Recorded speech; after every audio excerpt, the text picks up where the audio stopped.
Сәлеметсіздер ме? Қазақстанға келгелі безде. Тамыз-Абай, күні өлеңдерімен танысуды жөн көрдік. Сонымен қатар, өзінде болса да, кейбірін жатқа айтқымыз келеді. Сенбе жұртқа тұрса да, қанша мақтап, ауыр етед, ішіне қолық сақтап.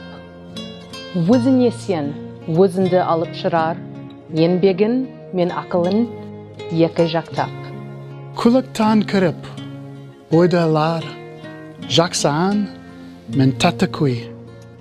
Күнілге торлы ойсалар, анде сойсен менші суй.